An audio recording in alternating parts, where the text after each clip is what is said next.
do a few exercises to get us going energetically, I'd like to take an opportunity to use us as a collective to heal the planet.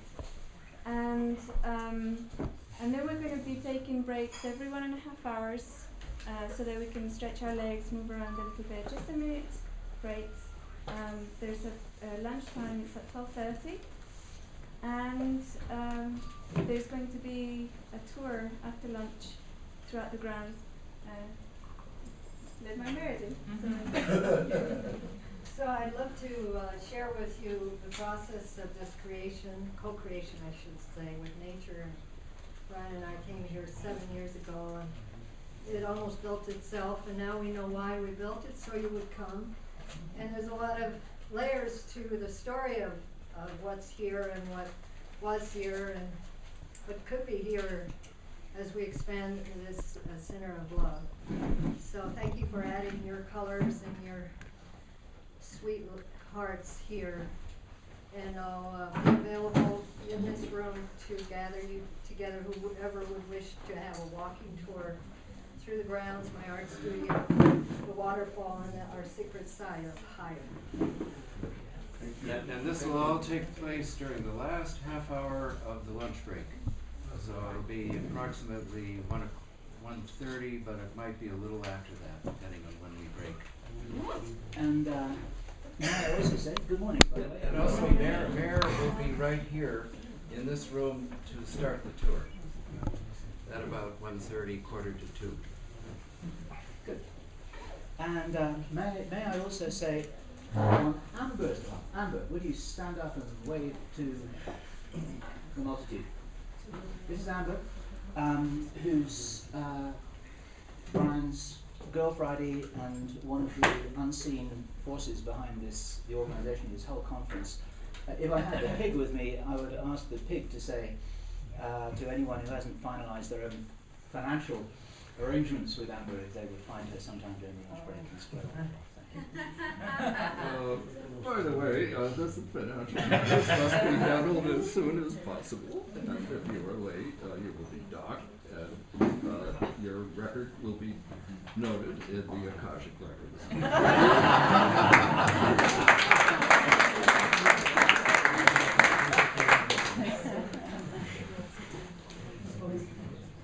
So I've heard some people have requested to have teachings on how to develop certain abilities and skills. However, our vision is actually to share our experience, and then for learning how to develop abilities and stuff, there's tons of schools of thoughts and stuff out there. All we can do is actually share our own journey of experience. Bill's had quite a few things that happened to him that he's going to share with us today as well. And it brings in that kind of level of what you said it. No, keep going. Yeah, the level of experience from having forgotten how to do something, and then all of a sudden there it is, right? So I think that would be really valuable for us to share. But first of all, I'd like us to do an exercise. This is an exercise that is a little bit what I saw another teacher do. Actually, yeah, she's a teacher. I'm not a teacher. I just share my experience. This lady is called Denise Lin. I don't know if people here are familiar with her. Yeah. I went to watch her do as part of my education to see what we can do as a public person, right? And she's absolutely fabulous. A couple of the things that I learned from her was, don't let your judgment of us get in the way of what you came here to get, right? And then I would add to that, don't let judgment of yourself to get in the way of what you're capable of doing, right? So it's a two-sided thing. The exercise that I'd like to do is really beautiful. But we'll start by closing our eyes. And we feel the person. Let's first of all just breathe in and out 3 times, really deeply, right into the bottom of our bellies.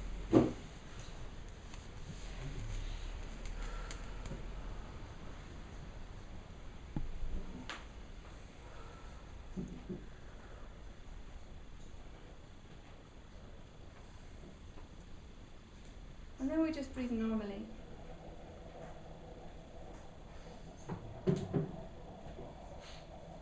Now, I'd like you to sense, simply sense, the person to your left. As we sense the person to our left, if there's nobody on your left, sense the person in front of you. As we sense that person, we're going to remove any attempt to read them. We're going to remove any attempt to analyze or judge the energy that we sense. We're just sensing them and allowing ourselves to sense them.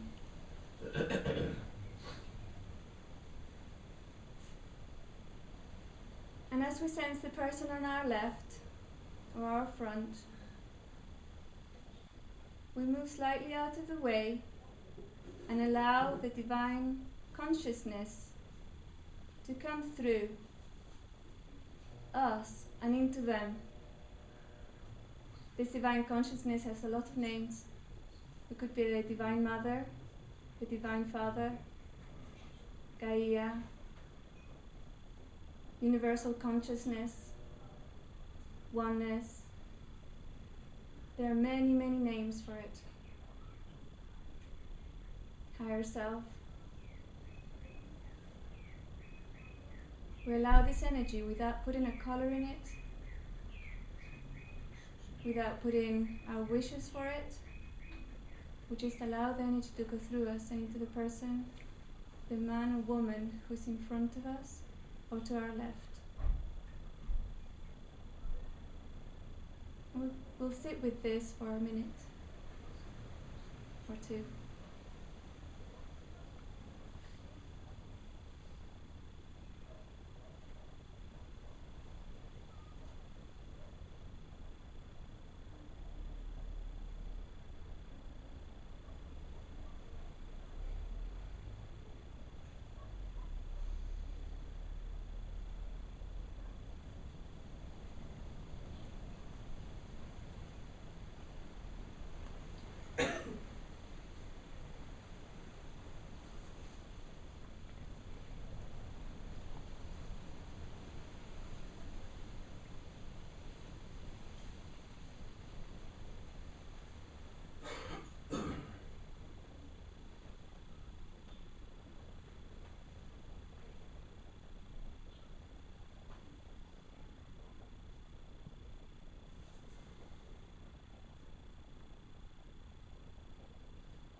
Now we take our focus, our attention, and we sense the person on our right.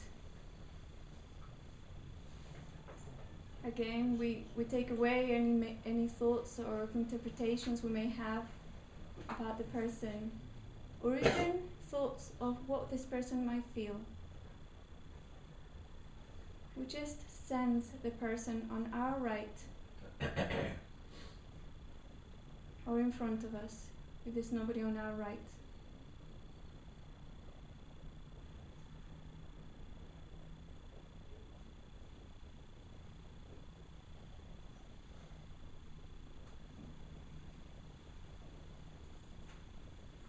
We just sense the person.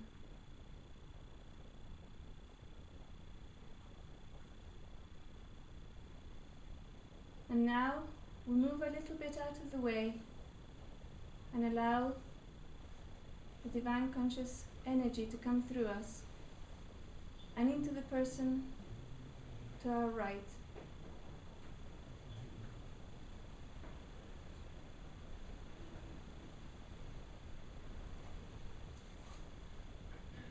And we're going to go and stay in this space for a couple of minutes.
We take a deep breath, and now we allow the divine conscious energy to come through us and into this planet.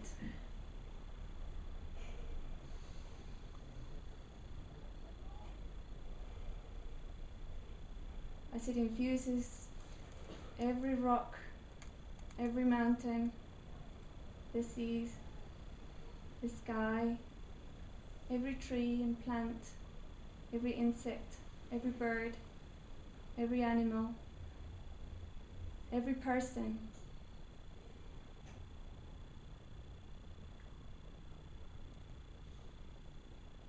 With wholeness and clarity.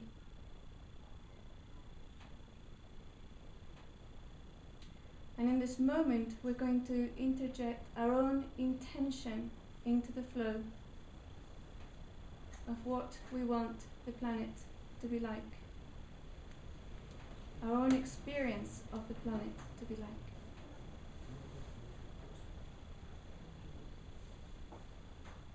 We're not imposing it because it is what we want to experience. And we send it to the collective as a request, as an agreement, as a possibility.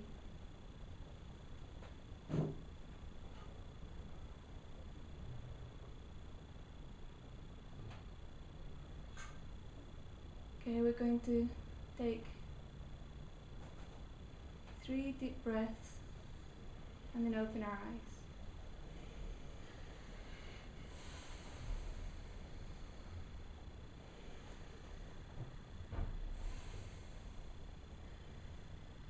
As we come fully back into our bodies in present time. Thank you.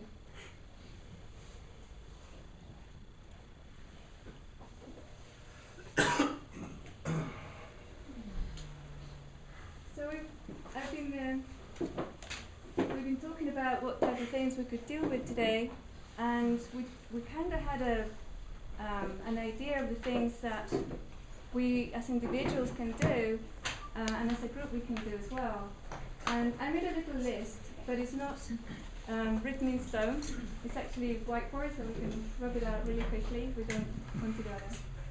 And one of the things that I thought we could talk about was people's missions.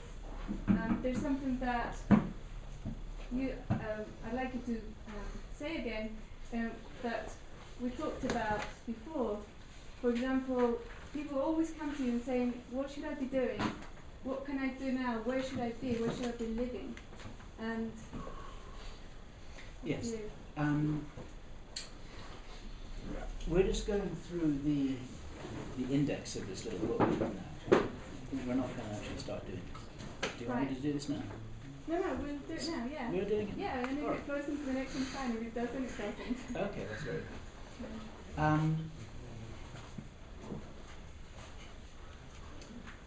Let me just create what I'm going to say.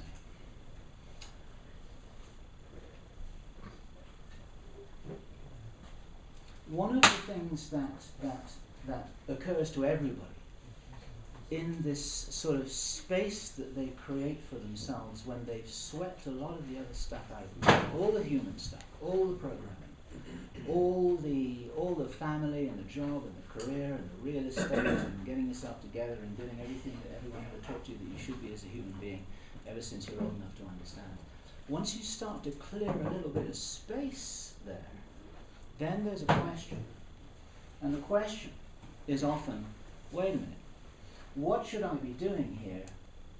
Who am I? What's the real story? Not about what they're doing to us out there, but what's the real story in here? This is the real question. What's the real story here? Why am I here? Why am I experiencing these things? If I'm having a tough time right now, am I just a victim? Is this bad luck? Or have I got something to do with this? And there are a whole bunch of questions.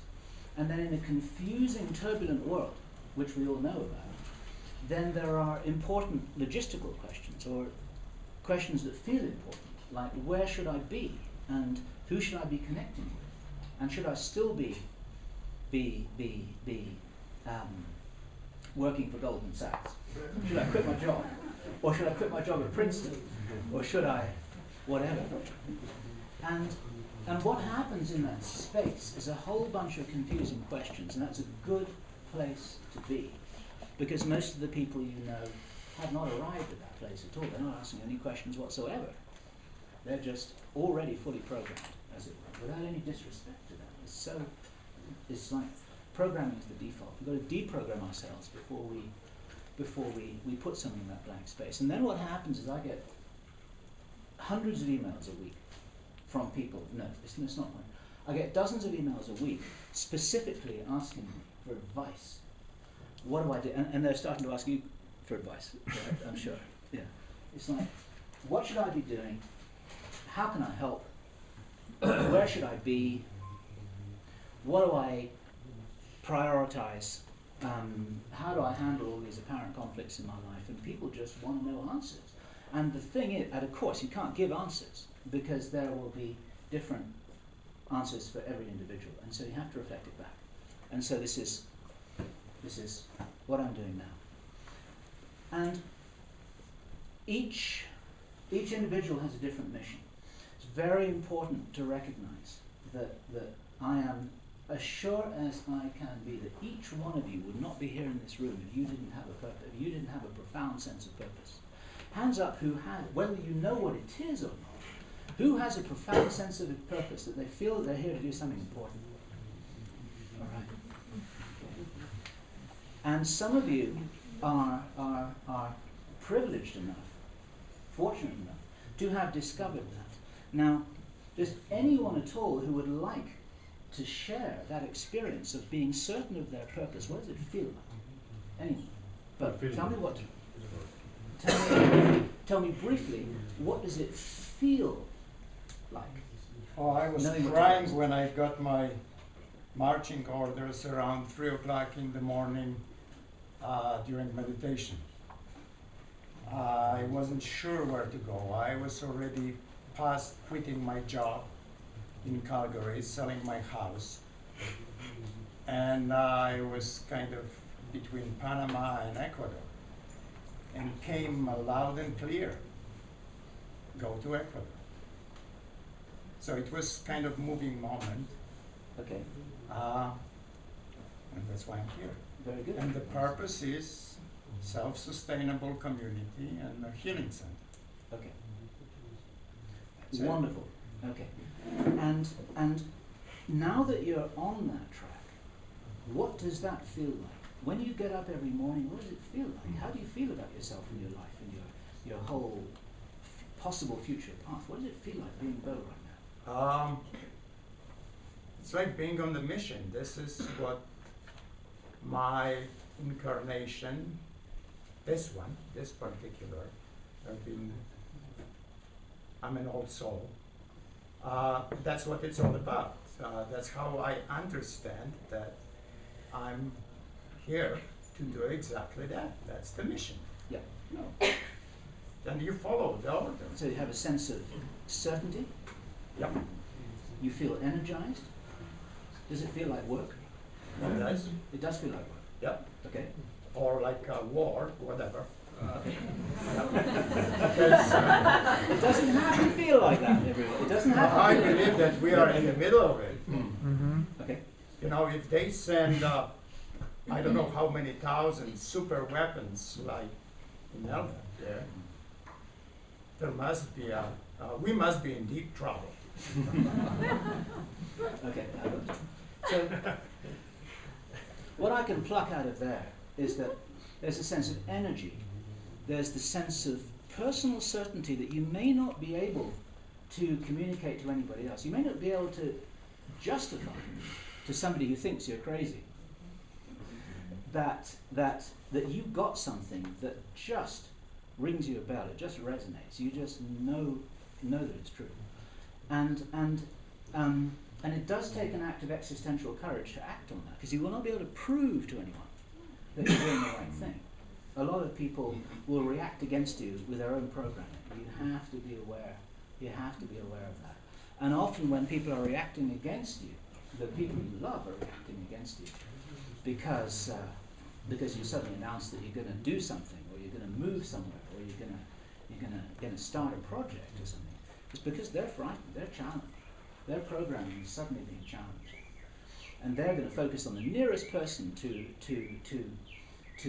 externalize their own confusion and fear about this, which is you. And so a lot of people also write to me saying, what do I do? My husband thinks I'm crazy. My family think I'm gone nuts. My friends won't keep on arguing with me, and they tease me and they say that I should wear a tinfoil hat and all this stuff. Okay, what do they need?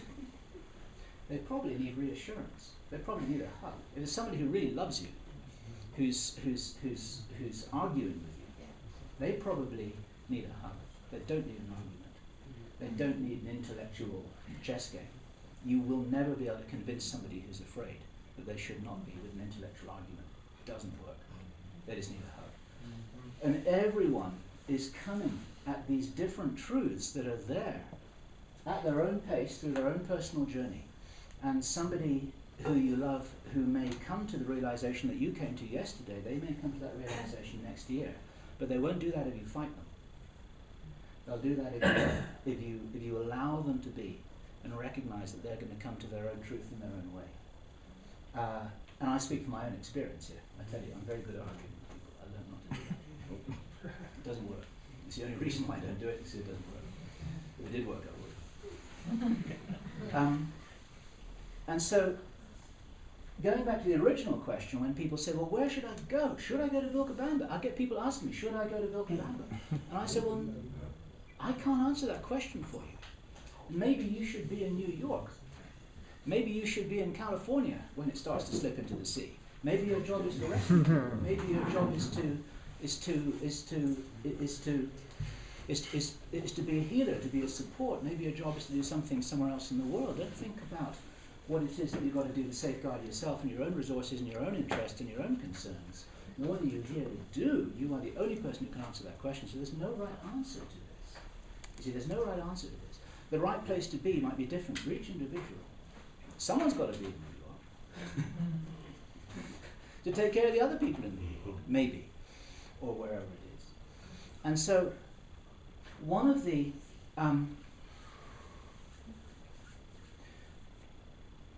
aspects here is that this tuning into your own purpose, you can start to tell when you're on track because you get energized by it.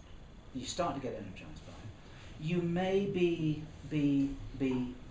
reading a book or watching a television program or talking to a friend or listening to myself or Anelia talking about something, and then something just resonates. You think, wow, yeah, I'd like to do that. I could do that. And what usually happens with people is you get a moment where you catch yourself off guard, when you allow yourself the fantasy of, yeah, I could do this. And what happens after that immediately, 2 seconds later? Yeah, absolutely. Then you get the monkey mind coming in saying, oh no, you can't. You know, you're not good enough, you're not big enough, what will your friends think about you, how are you going to afford it? You know, and every other question that our intellects can put in our way. Okay. So be aware of that process. Be aware of that process.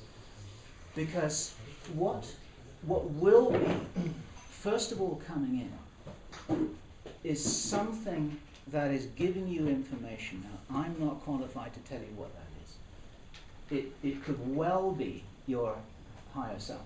And we can draw a few diagrams later to show what the higher self really is. I can actually draw a diagram of the higher self. Or it could be other friends in high places, whatever they may be. We can draw some diagrams of them too. We're going to go into all this stuff today. But if you get a message coming through that resonates for you, it'll be something that you recognize, you see. Because Bo, when you got that message in meditation, when you were in Calgary, right? Yep. Yeah. when you got that message, did you say 3 o'clock in the morning? Yeah. You got a message and you recognized it, right? Okay. That's correct. Listen to the semantics, listen to the word. You recognize it. You recognize it. You can't recognize something that you don't already know. You get it? You know this stuff already. We're being reminded. If you didn't know it already, you wouldn't have recognized it when you saw it. You're being reminded. Oh yeah, I remember. Yeah, I asked specific question. Yeah, it's like that. This is how you recognize an old friend. And many of you have had the experience in a different realm here of recognizing somebody who you've never met before this lifetime. It's like, I know you. You knew each other, you recognize it. How do you recognize it? Because you already know. We just don't know with our limited human brain this lifetime, which is the interface between the spirit and this reality, as Ineli was explaining yesterday. Of course, that's just the interface. It's a very, very, very limited interface. It's not the only interface at all, but our whole culture and our language and our education tells us that this is the interface that we should be putting all of our attention into. And it's just one very small part of it. There's a whole other interface. You can actually bypass that interface. And this is what we're talking about. We're talking about bypassing the left brain, as it were. So the left part of the brain is a problem, right? And recognizing these messages. And sometimes these messages can be very subtle. And actually what I'd love to do here is I'd like to just ask Anelia to stand up and join me. We're going to be doing much more of a double act today. Because something that you say a lot in your writing and in your interviews, and just when you're talking casually to people, is you say, well, I was told to do this, or I was told to do this. And it's like, well, actually, this is a semantic shortcut for a very different process. Because no one's actually coming up to you in a body and giving you mission orders. There's something else happening here, which you recognize as having informational content. What happens to you? People really want to understand that. Yeah, and that opens up the other question about how do I know if it's not ego or an entity that's not benevolent, right? How do we recognize the information that comes in? And it could be a thought, or it could be a book that falls in front of us, giving us information. In my experience, I get information from in different ways. Some of them are like synchronistic events. Some of them are actual words that pop up in my mind. Some of them are words that I hear over and over for a few days in a song. People saying the same words or concepts or stuff like that. There's patterns that you notice. Yeah, like synchronistic patterns, the coincidences and stuff, Once we allow the possibility that that's going to happen, it starts happening. And then we start getting information a lot more directly. And I always like to test it. So one of the ways that I do that would be like what you said to me was the way they test lie detectors. Mm-hmm. What I do is like the body, because our bodies, like I said yesterday, are our biggest and best tool and friend that we can possibly have in all our life and our mission, everything. But it can also be our worst enemy, right? Because when we disconnect with the body will do stuff. And one of the things that I will do, and I also advise people to do, is to say, all right, reconnect with your body to see what your body tells you. Yes, this feels right. No, that doesn't feel quite right. So for example, if right now you think the question, or you think a statement that is a lie, so you say, my name is, and then a name that's not yours. So for example, my name is, I don't know, for me? Fred, yeah. My name is Fred, right? So when I say my name is Fred, it kind of feels odd. It doesn't feel quite right. Yeah, there's a little, And then when I say my name is Inelia, then that feels better, even though not completely, because I've never properly identified with my name. But it's an agreement that I accept because other people will recognize me with that name. So it feels better. And then I find myself, when somebody lies, it also feels that way, right? When somebody lies to me, I always accept what people tell me because, as far as I'm concerned, it was really important for them to say that thing that time, right? And the context of what they're saying is really secondary, right? But it gives that feeling, Rena. And a lot of ways, when I was little and through my teenage years, I was experimenting with lying, and I found something really interesting. One of the things was that when I would say a lie, it would give me that weird feeling, right? It's like an instrument that's out of tune, you know. It's like that discord. Yeah, it felt like a discord. And also, I found this other side effect that when I allowed that to happen, then I would be hit by negativity really easily. It's like I would say a lie, and then like later that day or that week, I would start getting like negative thoughts or all sorts of stuff coming in, and I would, if I could trace it, it would always go back to that untruth. And when we receive information, two things happen, like Bill explained. One of them is we know it, you know, it's like we recognize it. And the second bit that comes in is our, you can't do that, or it's not me. No, how do I know this is real? How do I know this is from source and not from a negative entity? Or how do I know this is not just my ego wanting to be X, Y, Z, you know, be special? And the way we find out is that we play with that idea. We let it, we sit with it, and we see how it resonates. If it's out of tune, then we look, okay, so it's out of tune, let's see where that discord is, you know, where is it? What is that about? And it could be the thought of, you're only doing this because you want to be special. That could be the lie, you see. So yeah, it's a really interesting process. Something else that's worth sharing, just that little experience that you had in Topanga, that we had in Topanga, not the whole story, it's too long, but when your body was an antenna that told you Yes. you were in the wrong location. Oh my God, yeah. Tell the story about Yeah. We had a really interesting experience in Topanga.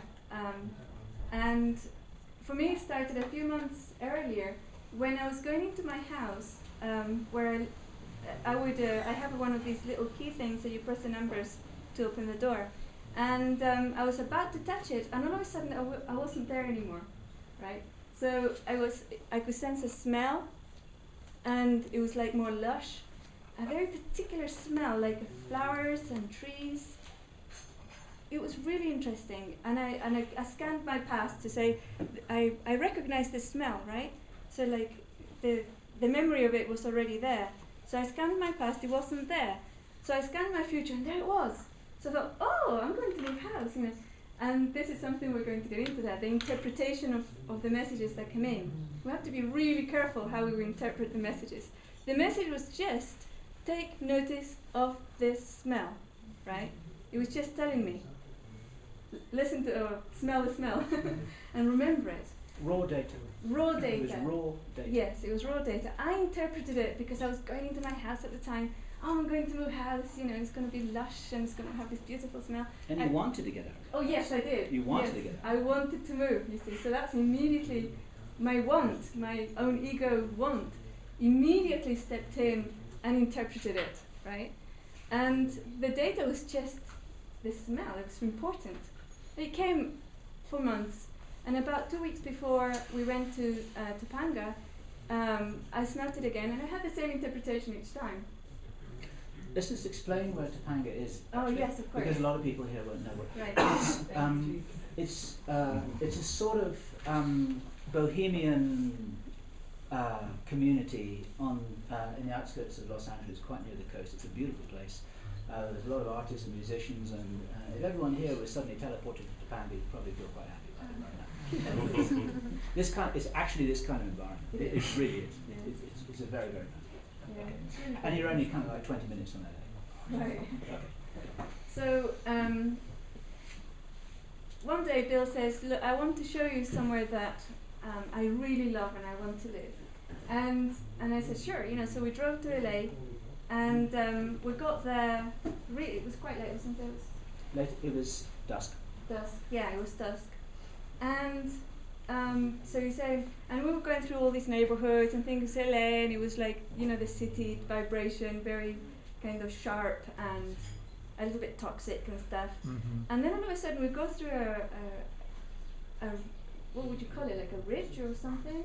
We went over Ridge Crest, we went through a boundary into another area. Yeah. It was another space. Yeah, and as soon as we went through there, I felt from the land that it was alive. This land was still alive. And so whenever I go somewhere that's alive, I scan to see if there's a caretaker.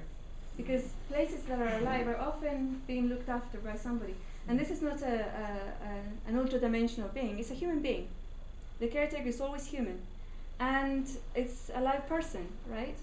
So I scanned the area, because when one goes into a live location, or what I do, what I learned from the culture in Chile, from my family, my aunts, right, that I was telling you about yesterday, is that what you do is, first of all, you ask permission to enter, right?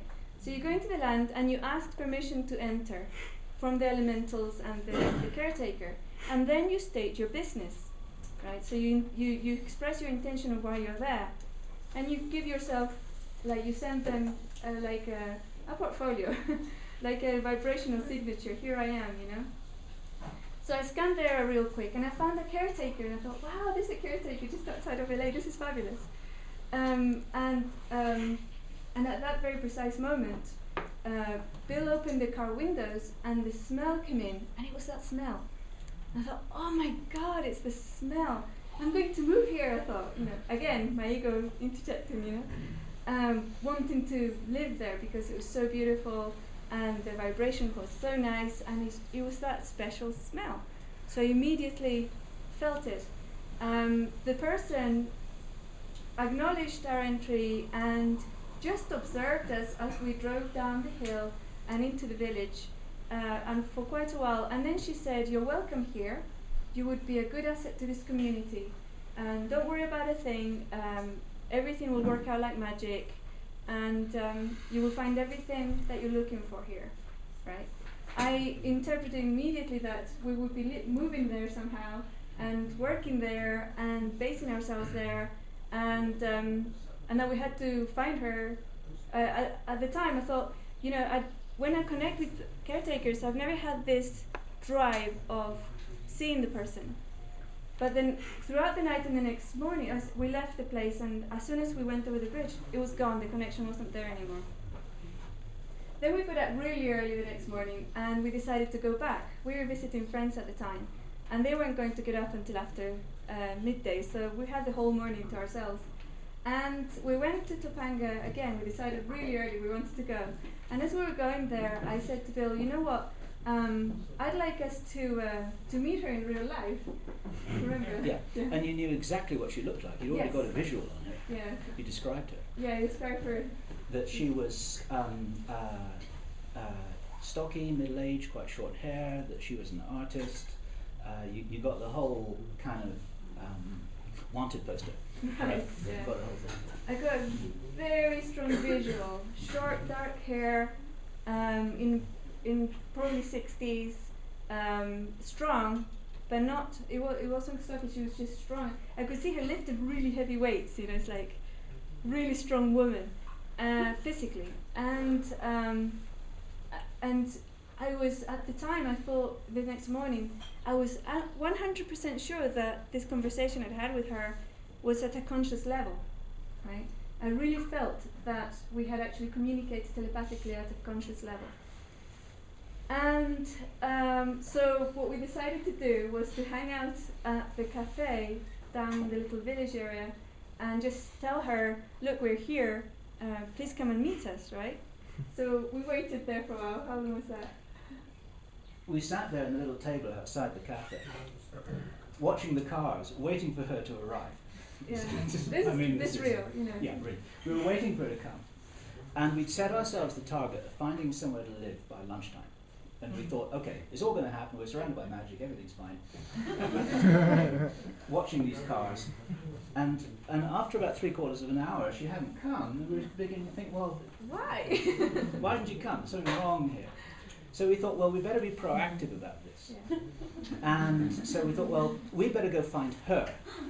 Right. And the only thing that we could agree between each other was that she was on the other side of the valley from where we were. So we thought that, okay, she's over there somewhere. A little bit like looking down over here. She's On the other side side, of the valley. yeah. And I'd been to Topanga before, so I set off driving to show Inelia, just because I felt I should go somewhere on the other side of the valley, heading up, and this is an interesting little aside here, because David Wilcox lives there, heading up towards David Wilcox's house, which is about 10 minutes up, and we kind of wound up this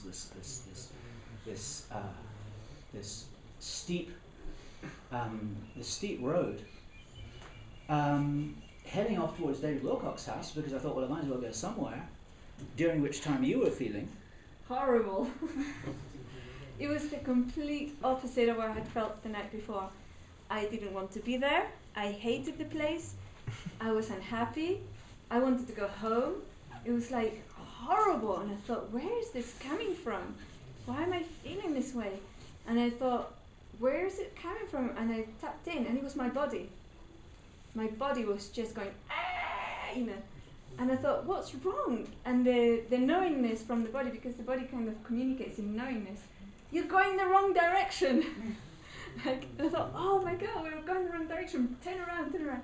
And he immediately did a 3-point turn in the tiny little road. And we started heading back down, and I felt immediately better.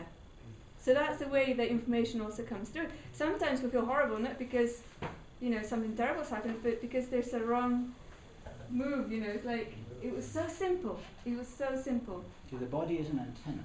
Yeah. This The is body's an antenna. this is the essence of the story. Right. Yeah. We could probably shorten this story, Yeah. but just because you're probably all curious now, to cut the long story short, we used Inelia's body as, you know, that little kind of childhood game when you're trying to find something that's like warmer, warmer, warmer, colder, colder, warmer, warmer, like that. When you're trying to guide somebody there.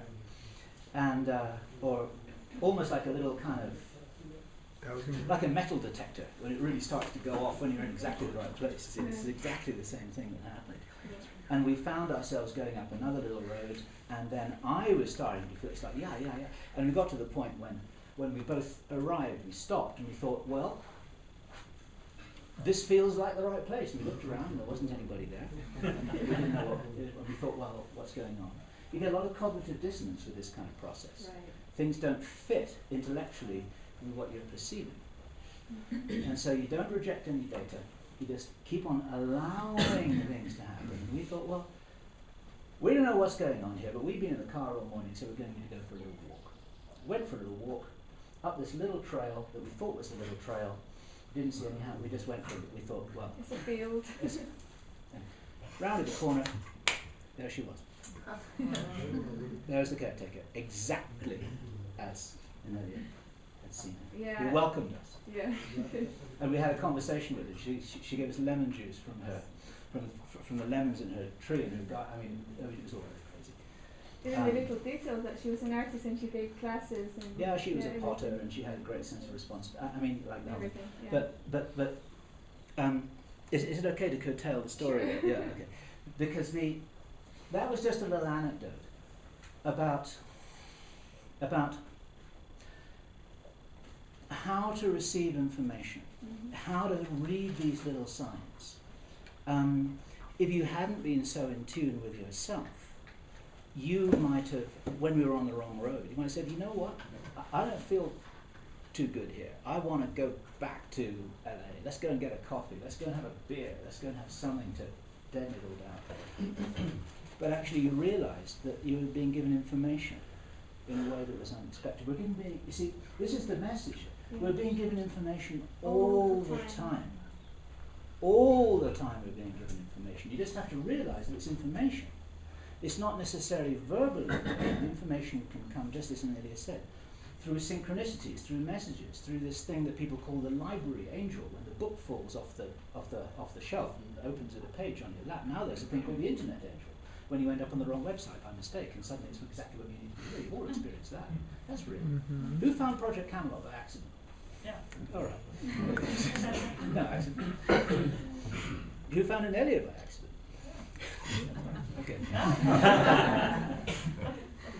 And so there are no accidents. What we have to do is we have to allow these things to happen. You see, it's all about allowance. It really is about allowance. And this is a major, it's a majorly important word that we'll be using throughout today and applying it in a number of different contexts. All about allowance. And if we are allowing something greater to operate through us, whether it's our higher self, whether it's the angels, whether it's the divine source of all things, or whatever it is, it probably doesn't matter, you know. But but you're never going to be able to figure that out. You just have to open the door and allow it to work and make sure there's nothing bad. You know. As long as it's nothing spooky and bad, then it's probably good, and therefore you'll probably be smart to allow it to operate, because it may well be on some side. Yeah, and sometimes what might feel bad is actually just another message, because that example that we just talked about, it really felt bad. I mean, it felt physically really, really bad. But it wasn't bad. It was just my body saying, well, you're going the wrong direction, right? So I think it's really important. And this is a conversation that Bill and I had the other day, where we attach significance to the messages. We need to give it significance, otherwise what's the point of receiving them, right? But we also have to be really careful that we're not attaching ourselves to results. And I think that's a very subtle difference, isn't it? Yeah. Let me tell this story against myself, because I'm human. Okay. I can do this, it's easier. I speak as a representative of mortals. I attach significance to things all the time, because I get anxious, because I want things to happen, because I'm concerned about my future, because I mean, actually, even though by most people's standards, I spend most of my time living out of a suitcase and I never order a bag and I don't know what's going to happen next week, and you know, and I've got people trying to kill me and God knows what. But you know, and I still have some attachments to outcomes. There's some things in my future that I would like to happen. I would really like to happen, you know. And it's not like I should apologize for that, because that's very, very normal. All of you want things to happen. You want things to happen today. You want things to happen next week. You want things to happen for the people you care about. But we can impede ourselves if we get attached to stuff with fixed ideas, because then that narrows down the options for things that might happen that could be even better. And this ego trap that we're all familiar with, that we think that when we've got it figured out, we've got it right. And the danger is that then that closes down the opportunity for something that's even better is going to happen, that might come in completely from left field, that takes us absolutely by surprise, it's completely unexpected, and might be transformationally wonderful. And in our fixed idea, we might actually stop that from happening. And this is a real paradox, because it's very, very hard to manage. And it's very, very hard for me to manage, because I'm incredibly smart.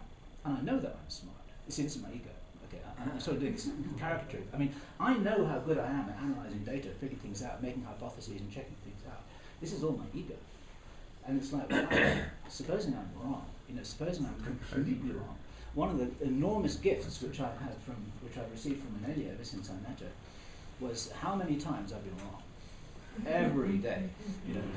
You have no idea. My ego is shredded, I promise you. Isn't it? You don't know? It is. Trust me. And because, let me think how far we can go with this.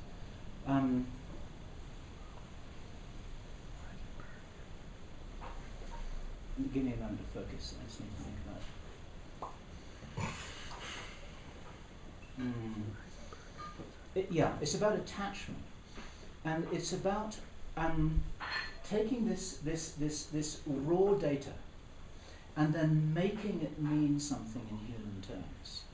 Just as Anelia was saying about this smell, and she wanted to leave the place where she was, and then she created this whole thing about, well, I'm going to be living in Topanga, and then we were going to be living in Topanga because I wanted to be there, and then we kind of put this whole thing there, thinking, what a great sort of story we've created there. And meanwhile, the universe might have other plans, you see, and the plans that the universe might have might actually be an even better story, but it might be much more complicated, might take longer to roll out, might involve more individuals, might involve all kinds of twists in the story, and guess what? A whole bunch of learning. And learning usually doesn't come easily. Just like when you were a tiny kid and you kept on falling over. You know. We keep on falling over as adults as well. And so one of the many ways in which my ego has been shredded since February is learning to become unattached to things, because and I tell you, this is difficult. This is so difficult.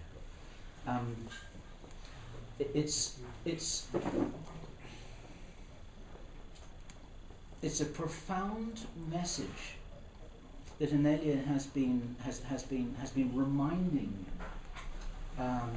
almost every day, actually, for the last 3 months, is that whatever has been happening, and some of the things that have been happening have not been comfortable at all, you know, trust me on that, it's all working perfectly in some profound way.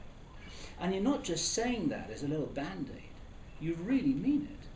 You really mean it's all working, you know, when some plan or some preconceived idea or something that we both were attached to and wanted to have happen in human terms is crumbling in front of our feet, you will, you know, and I'm thinking, oh my God, it's all a disaster. What's going to, how can we fix this? How can we repair this? And who's responsible? Out there? Who's done this to us? You know, what microwave weapon has shattered our dream? And Anelia says,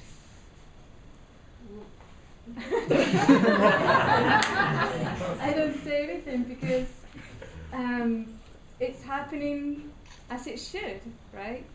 Things change, and the other thing is, it's nothing out there, right? It's always inside of us. Even if, yes, I mean, there is, for many people here and have experienced psychic attacks, other types of attacks, physical attacks, right? But that negativity or that shattering happens because, or the suffering happens and the pain happens because there was a spot inside of us which allowed it to come in. It's, again, in musical terms, when you are playing a note and there's an instrument in the room with the same note, or stringing that instrument with that note, it will resonate.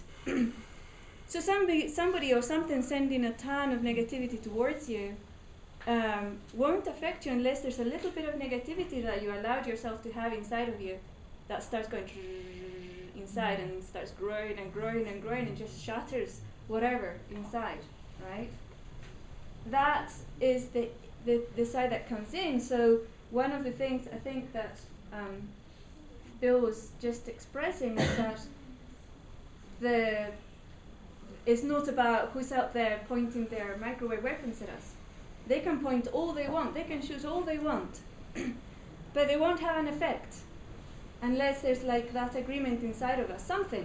A tiny little negative thought, a tiny little doubt, a tiny little thought that's not very nice about somebody else.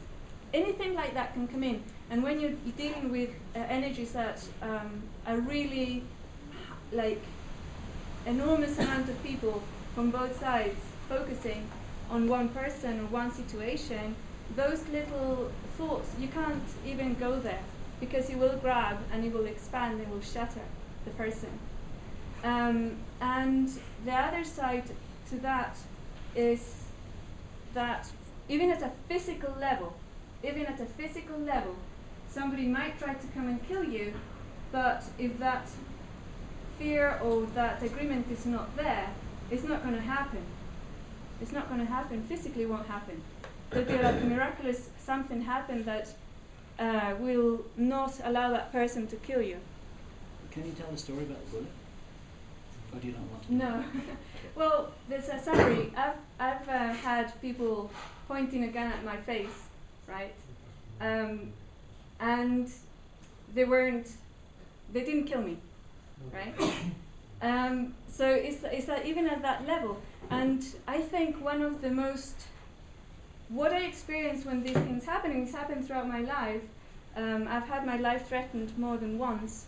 And what you mentioned was actually somebody actually did shoot me, but it was just like I moved just that second, and the bullet went, choom, you know, from a bone that's here or something. I don't know the physical technicalities of it.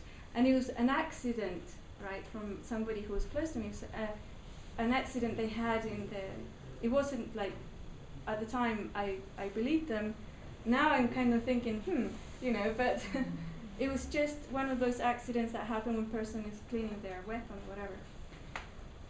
The other times when I was threatened physically, it was really interesting to see because the person was very threatening, very going to kill, and when they looked at me with that intention, they expected me to cower in fear and to react in a certain way, maybe beg for my life or something, and I didn't. I just looked at them, and at the time I thought, oh, that was interesting, you know. It was just an acceptance of, oh, well, actually it was kind of even more than acceptance. I thought, thank God, you know, the train's here, I can go now. But it was a reaction that they did not expect, right? It wasn't what they were expecting, and it was like, all right, I'll let you live this time. You know, it's like, it was really strange. And I found, and I've been told from other people as well, who've had really accidents that would kill anybody, but they came out without a scratch, for example.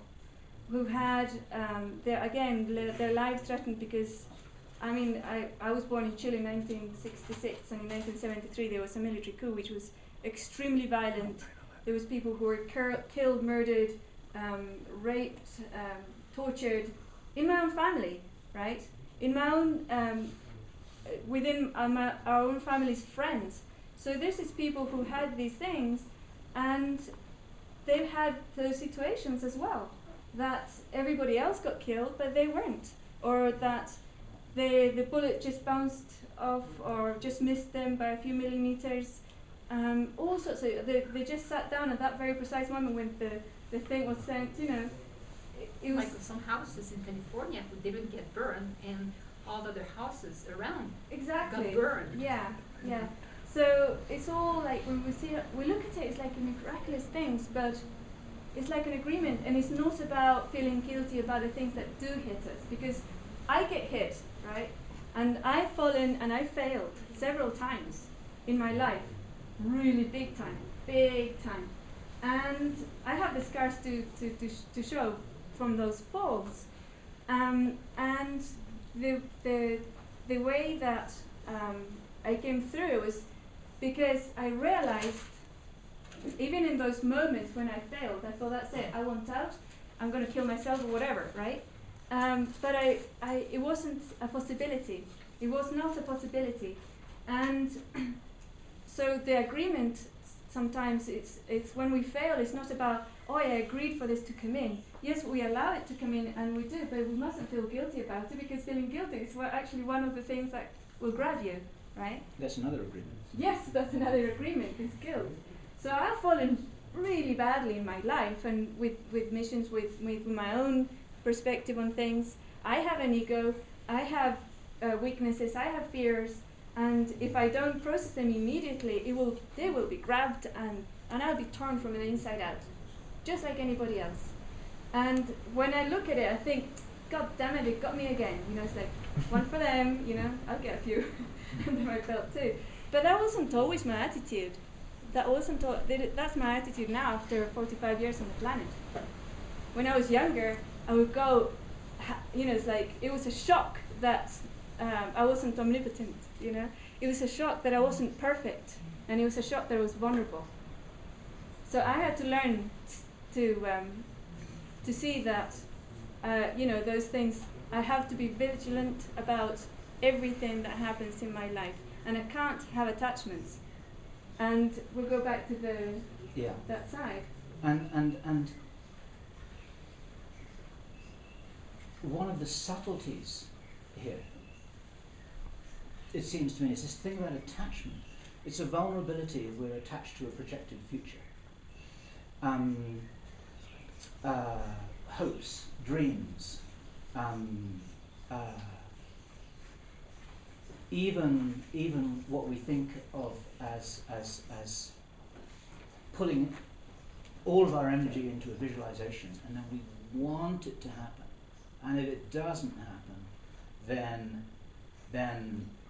we kind of imagine an undesirable alternative. And that means that we're betting on this horse and we really want it to win. And then the more that we want it to win, the more attached that we get to that, then actually it's a paradox because we become vulnerable. That stops the natural allowingness to happen. This is just a summary of what we've been talking about. But the attachment also operates in the past. You see. Something that you said to me once, which I've been pondering on ever since, because I think it's really profound, is you said to me very soon after you met me, you said, I experience pain, but I don't suffer.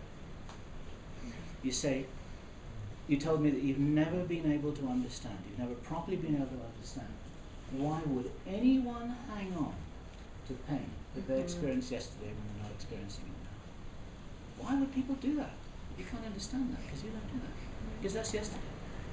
This is a different kind of attachment, you see. So what that means is that you don't, I mean, and it's fascinating because our trajectory together has, we've experienced some speed bumps,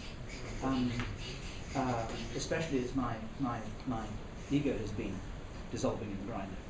Okay. And sometimes I have said something, or I've had a bad day that has caused an effect on you. Okay, I'm being as open as I can with you. And then, because I'm a sensitive soul, I feel really bad about this. I think, oh my God, what have I said? What have I done? You know?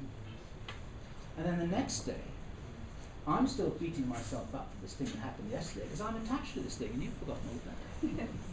Not forgotten all about it.